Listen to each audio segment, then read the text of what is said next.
1 hour ago, the Diddy files. Kim Kardashian breaks her silence and the courtroom shifts forever. Good evening. This is your inside report on what's now being called the Reckoning Trial. Tonight we begin with a name that for nearly a decade remained untouched, guarded, sealed until now. And when it was finally spoken in a courtroom built on silence and strategy, everything changed. Inside courtroom 4B, the air was tight. Cameras weren't allowed, but the silence told its own story. For weeks, the case against music mogul Sean Diddy Combs had unfolded with a chilling rhythm, allegations, denials, legal tactics. But today was different. Not because of any outburst, not because of any testimony screamed across the room.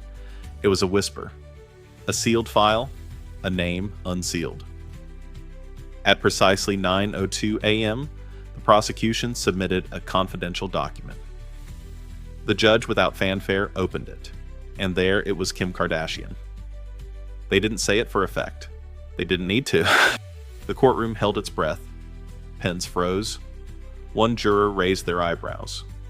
Diddy, who had until then sat statuesque, allowed himself a twitch, barely visible, but undeniable. What followed was not chaos. It was calculation. The defense sprang into action. Irrelevant. Prejudicial. Inadmissible. That's how Diddy's lead attorney described it, slamming the motion onto the bench. The court was urged to dismiss any mention of Ms. Kardashian as nothing but a distraction celebrity noise in a serious legal proceeding, but Judge Harris didn't blink.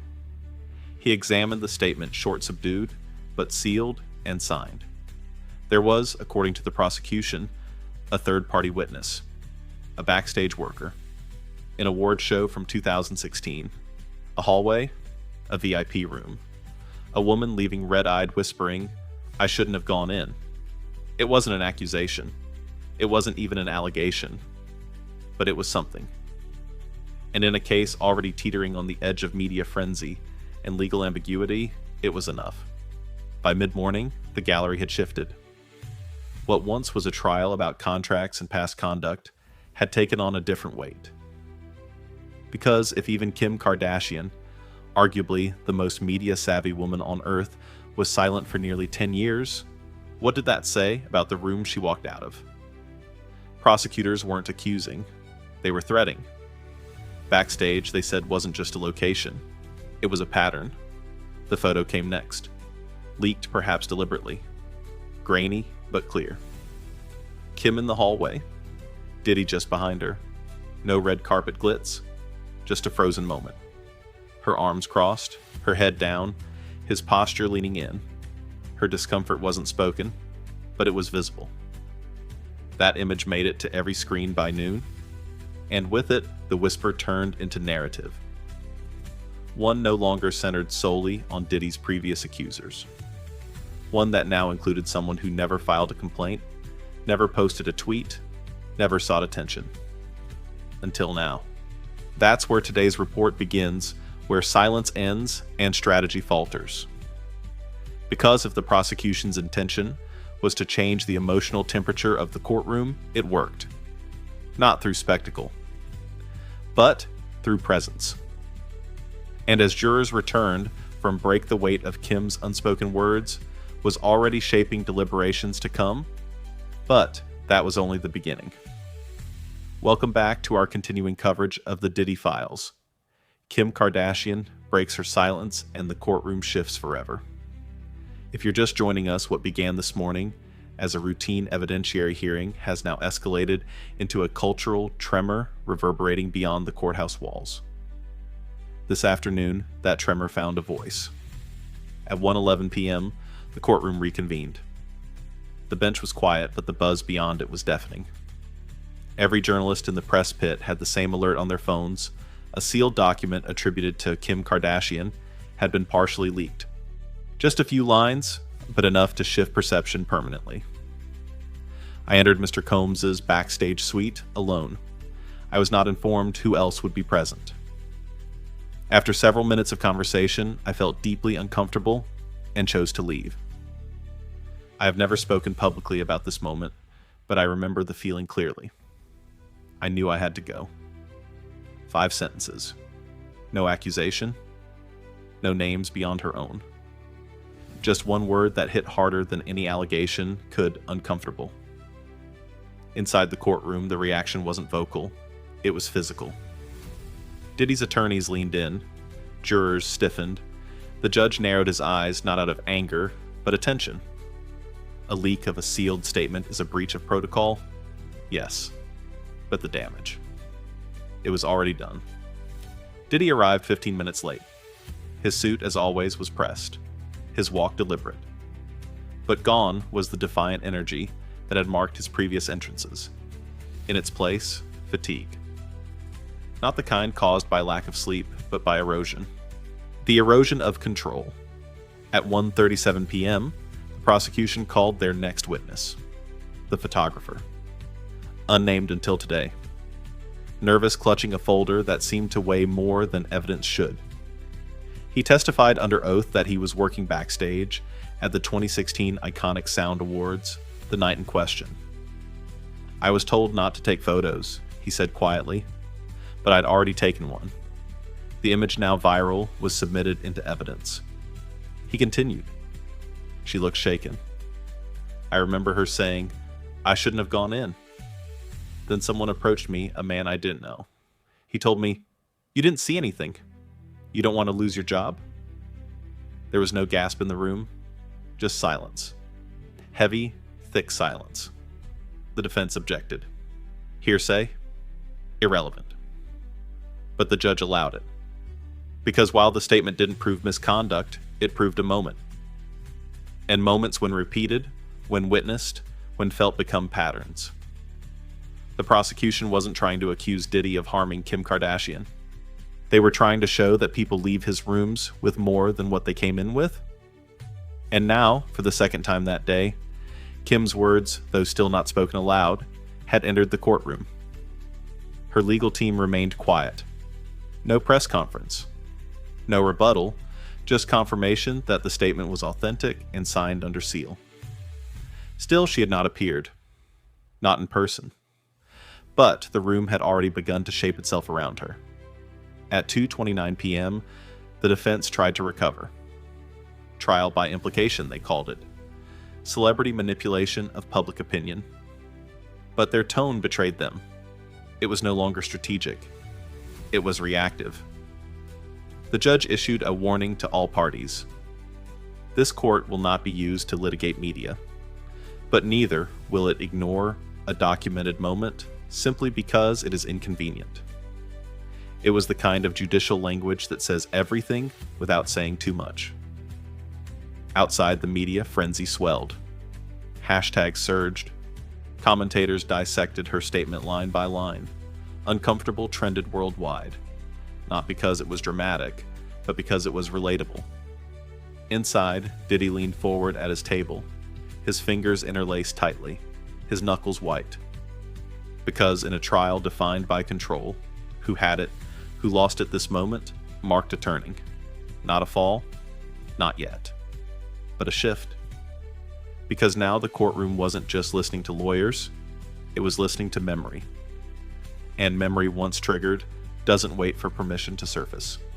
Welcome back to our continuing coverage of the Diddy files. Kim Kardashian breaks her silence and the courtroom shifts forever. If part 1 gave us the crack, and part 2 exposed the pressure behind it, then what came next was the echo, an unexpected validation from a name buried deep in the logistics of a glamorous night. Not a celebrity, not a headline, just someone who was there, watching, listening, remembering. At 9:06 a.m., the next day, the courtroom sat heavy with anticipation. No new leaks overnight, but no retractions either. What had surfaced remained uncontested. The mood was tighter, tenser. And as the judge called the room to order, eyes instinctively scanned the room. Diddy's chair was empty. A soft murmur rippled through the gallery. His attorney rose, calm but pale. "Your Honor," he announced, "Mr. Combs is invoking his right not to be present for today's proceedings." No explanation, no excuse, just absence. The judge acknowledged the statement expression unreadable. The court will proceed, and it did. At 9:41 a.m., the prosecution introduced a new witness, a former production coordinator from the 2016 Iconic Sound Awards. She hadn't testified before. She hadn't even been contacted until the last 48 hours. "I didn't think my memory mattered," she said quietly, "until I saw the photo." What she remembered wasn't what happened in the room. It was what happened the moment Kim Kardashian left it. She looked disoriented, the witness said, like someone walking underwater. She wasn't crying, but she wasn't okay. She said one thing: "I shouldn't have gone in there." Then she asked where the side exit was. There it was. The line again. The same one the photographer recalled. The same one that anchored Kim's sealed statement. 3 witnesses, same moment, same words. This wasn't media hysteria. It was memory alignment. The defense objected. Hearsay. Redundant. But their tone was weary, as if they were trying to plug holes in a dam already broken. The judge allowed it. This testimony does not allege misconduct. It reinforces sequence, consistency, and context. That context grew louder. At 11:15 a.m., the prosecution submitted an internal document, an event roster from the awards show. Redacted but verified, it included protocols for VIP zones, language like no photo clearance, guest isolation windows, and non-disclosure zone security. It matched the descriptions in Kim's statement. Her recorded words: "The room felt smaller, quieter, controlled." And here was the paper trail to match. Still, she hadn't testified live. Her video remained sealed. But the world outside the courtroom wasn't waiting for official confirmation. Social media had begun its own cross-examination. Body language experts, former industry insiders, cryptic posts from other celebrities. One, a former video star turned actress, shared a photo of a hallway, captioned only "that hallway." She didn't name Diddy. She didn't mention Kim, but everyone knew. The prosecution didn't lean into the viral wave. They didn't need to. The courtroom was already carrying the weight of the narrative, because this wasn't just a courtroom anymore. It was a mirror. And Diddy's absence. It didn't protect him. It defined him. By the end of the session, the jury had heard enough to sense the shape of something deeper. A pattern. Not built on direct accusation, but on detail, on reaction, on gut instinct. The kind of truth that isn't shouted but felt. Kim Kardashian still hadn't entered the courtroom, but her presence, her silence, her unspoken certainty was now undeniable. You're watching The Diddy Files. Kim Kardashian breaks, her silence and the courtroom shifts forever, and what unfolded this afternoon may very well go down as the moment this trial turned from legal contest to cultural reckoning. It happened at 2:07 p.m. The courtroom lights didn't dim, but everything else did. Chatter stopped. Papers stilled. The jury leaned in instinctively, because what was about to be heard wasn't legal theory or secondhand memory. It was the voice of Kim Kardashian. For the first time since her name entered this trial, she would speak. Not in person, but in a pre-recorded statement. Under oath. Filmed in a quiet, neutral room. No red carpet, no filters. Just her measured, deliberate, and stripped down in every way that mattered.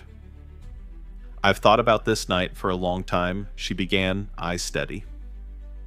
"I never wanted to make it more than it was, but I also never wanted to lie to myself about what it meant." Her voice didn't shake, but it wasn't smooth either. It was real. She recounted the 2016 awards show, the message, the hallway, the room. It wasn't what was said, she explained. It was how everything felt. Too quiet. Too watched. Too managed. And then came the detail that no one outside her memory had known until now. There was only one exit. That's when I started to feel it. Not fear exactly, but wrongness. Something was off. There was no accusation of touch, No shouted allegations. Just her recounting of a moment she had survived, not because something bad happened, but because she left before it could. I made an excuse, she said. I smiled the way women do when we're trying to leave without making it a scene. I walked out. I didn't look back. Her voice dropped. I didn't tell anyone. Not my mom. Not my team. Not even Kanye. Because I thought, what's the story that a man made me uncomfortable in a room full of people? That's not news. That's survival. In the courtroom, a juror wiped her eye. One leaned forward, elbows on knees. Even Diddy's legal team sat still. No objections, no notes, just silence. I'm not here to accuse, Kim continued. I'm here to confirm that I remember, that what I felt was real, and that for nearly a decade I've carried that with me quietly but constantly. The video ended. No music, no fade to black. Just the cut of raw truth. And for the first time since this trial began, the courtroom did not move. The prosecution said nothing. The defense didn't stand because there was nothing to say. The statement wasn't explosive. It wasn't designed to destroy. It was honest. It was measured, human. It was also irrefutable. At 3:03 p.m., court resumed, but the mood had changed. This wasn't about proving criminal behavior beyond reasonable doubt anymore. It was about whether the room had the courage to believe someone who had nothing to gain by remembering and everything to lose by being dismissed. The prosecution pivoted, not into attack, but into expansion. They called their next witness a former industry publicist, someone who had worked multiple events involving Diddy. Her testimony wasn't about Kim, but it echoed the atmosphere. There were always two versions of the party, she said. The part the cameras saw and the rooms behind. The room's invitation, only no photos allowed, where things happened that didn't make the press releases. She didn't name names. She didn't have to. Her description matched Kim's account almost to the detail. By 4:45 p.m., the defense attempted to push back. Hearsay, irrelevance, but their tone lacked force. They weren't defending a man anymore. They were defending an ecosystem. And that ecosystem, it was cracking. Outside the courthouse, the internet lit up again. Kim's video had leaked illegally, but predictably. Analysts dissected her every pause, every line. Celebrities began sharing it with one-word captions: respect. Finally, truth. And then at midnight, a post from Kylie Jenner, a repost of Kim's statement with no caption at all. Just silence. Which said everything. Back inside the courtroom, the walls had shifted. The trial was no longer about Kim's presence. It was about Diddy's absence from the moment, from the narrative, from the accountability, and the jury. They were no longer just listening. They were connecting the dots. You're watching the final installment of the Diddy Files. Kim Kardashian breaks her silence, and the courtroom shifts forever. And as our coverage reaches its conclusion, it's not a gavel strike or a jury announcement that defines this day, it's the silence that followed it. It was the last day in court. Not by schedule, but by inevitability. A slow, deliberate unraveling that had stretched across weeks, across witnesses, across whispered memories finally spoken aloud. But by now, the weight wasn't on what might be said next. It was on what had already been revealed. At 9:01 a.m., the courthouse buzzed with ritual. Press barricades, sketch artists in position, flashbulbs testing their burst. But something else had settled to a collective knowing. That this wasn't just about one man anymore. It was about something bigger, something systemic. Diddy's chair, still empty. No statement, no appearance, just a folded legal note placed quietly where he used to sit. The judge acknowledged it without expression. The court will proceed, and proceed it did with a final witness, a former assistant, not a star, not a victim, but a witness to the machinery. She took the stand slowly, not nervous, not theatrical, just ready. "I'm not here because I was harmed," she began. "I'm here because I watched what happened to those who were." She described her first weeks working for a partner company under Diddy's label. Age 24. Excited. Ambitious. And within 2 weeks indoctrinated into a culture she hadn't realized was dangerous. No phones in private meetings, no questions about guest lists, no eye contact with certain people, and never ever speak unless spoken to. Her voice never broke. But the room did. "I remember that night," she said. 2016, the awards show, I saw Kim walk out of that lounge. She didn't cry. She didn't yell. She just walked like someone trying to get away from their own shadow. I'll never forget it. She paused. I stayed quiet for years because I thought silence protected me. But I've realized silence participates, and I'm done participating. No cross-examination, no rebuttal, just stillness. Like the room itself knew it had just heard the final word, even if it wasn't from the person anyone expected. By mid-afternoon, the jury was excused to deliberate. But no one expected a verdict that day. Not because the facts weren't enough, but because there were too many of them now. Too many layers.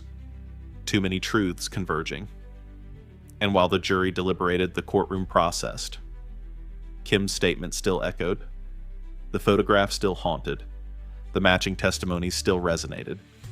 And Diddy's absence loomed larger than any testimony could have. Because, in the court of public opinion, presence matters. But disappearance matters more. At 4:17 p.m., word broke online, sealed federal documents were being reviewed, possible new charges, reopened investigations, former employees reportedly contacted by prosecutors, and the public, they weren't waiting. Outside the courthouse, signs began to appear, believe the silence. Rooms have memories. We see you now. Inside, a judge reminded the room there will be no tolerance for further leaks or speculation, but it was already too late. The truth wasn't leaking, it was pouring, and Kim. She never came back to court. She didn't have to. Her words had outlasted her presence. Her discomfort had become a touchstone for others. And her decision to speak not to accuse, but to remember, had reshaped the entire trial. Because that's what truth does. It doesn't need a climax. It doesn't need fireworks. It needs clarity, consistency, and courage. And that's what this courtroom saw, not just a fall from power, but a reckoning with the culture that allowed that power to grow unchecked. As court recessed for the final time, the judge offered no flourish, just process. But the message was clear: Diddy didn't lose because someone shouted louder than him. He lost because someone remembered louder than his silence. And now, the culture that protected him, it's no longer quiet. This concludes our special series, The Diddy Files. Kim Kardashian breaks her silence, and the courtroom shifts forever. The verdict may not have been read aloud, but the world already heard it.